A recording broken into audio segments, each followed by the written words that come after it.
Good. Seek joy. Before you begin, did you feel us looking for you? Is that why you stood up? No. Why did you stand up? I thought maybe I'd have a better chance of getting up here if I'd made myself easier to see. Well, don't pay any attention to him because it didn't have anything to do with that. So don't start leaping up around the room. But we could feel the intensity of you, and it was that same intensity that caused you to stand up. But the same thing happens here that happens in any creation. When you are clear about what you want and in a place of expectation, then you're in the right place for manifestation. And that's why we wanted to call that to your attention. That sounds good. You can jump up and wave your arms and be out of alignment. In this case, you just happen to be in alignment. It wasn't the standing up. All right. Thank you. I have some... Sorry, we've used all your time.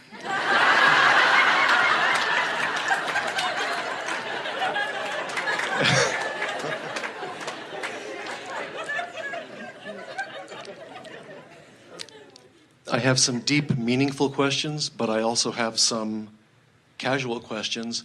And on the 20 tapes and CDs I've listened to so far, the Ask and It's Given book, a lot of those deep questions have been answered. I think I know enough. I don't necessarily I can go on what I know now and progress. But there are some things I'm wondering about, and if we have time, we'll go to some of the deeper questions. I don't know if we'll have time. I felt like... They're brewing the tar and plucking the feathers.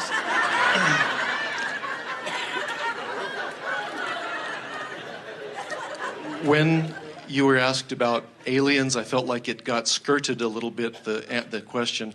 I heard it asked earlier today, and I heard it asked on a DVD. And you refer to, well, they're at a different vibrational frequencies, so they're there, but you can't see them always.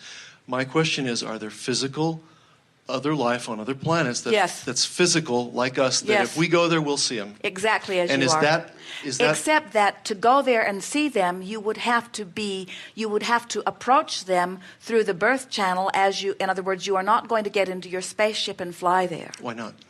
Because they are... The distance is too vast? The distance is too vast, and the vibrational difference does not allow it. In other words, where you are here, you have to understand, you all think this is so very real as you are perceiving it through your vibrational translators. And what you are perceiving is perceived by you, but not perceived by others. And it would be the same if you were to go someplace else. So you would have to, from this physical format, return to non-physical, and from that vantage point, project yourself there. And we don't know anybody doing that, because the leading edge of what you are about is what keeps calling you forward. That's why the pioneer in you, as you want to explore this planet, wants to apply it to that, but it's different. So then there's no other physical beings like us. The universe is void of anything else just like us. No. Okay. Well, if you want to say just like us, but close enough to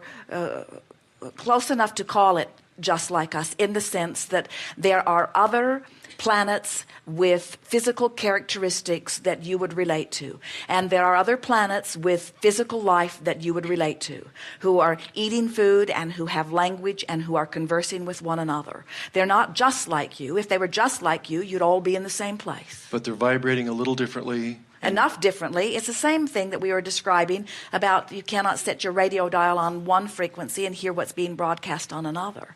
And because we know about these vibrational variances, you have to understand that here is the best way to explain it, and we think you will hear it and maybe receive it easily as we describe it in this way. So here you are in this physical body having these life experiences, and from this vantage point you are giving birth to a vibrational escrow that is the result of this vantage point. And you cannot go to a vibrational escrow that is the result of some other vantage point. In other words, this is the creative sphere in which you have all come to create. And so your future experience is an expansion of this, you see. So then you say, well, that's logical to me, Abraham, but if you take me back to the very root of that which I am, which is source energy, then from that vantage point, don't I have access to that? And we say, yes, that which you might call source has access to all of those vantage points. But from your physical format, you're not making the trip. Okay. You brought up a question about... Now, before you go further, we want to say something else here because it's popping up somewhere else, if you don't mind. And that is, Jerry and Esther became very aware early on that as they are receiving Abraham, they have no way of defining the place we're in a non-place from which we speak. In other words, we are non-physical energy. One woman got up and left a seminar because we wouldn't take claim to any planet. So if we would not tell her our planetary origin, then she could not find us valid. And we're wanting you to understand that everything that you find valid, you are making so from your vantage point. So we are that which we are, and you are deciphering us from your vantage point. And so that which is source is always deciphered from the leading edge vantage point, no matter whether it's this leading edge vantage point or another. Then do you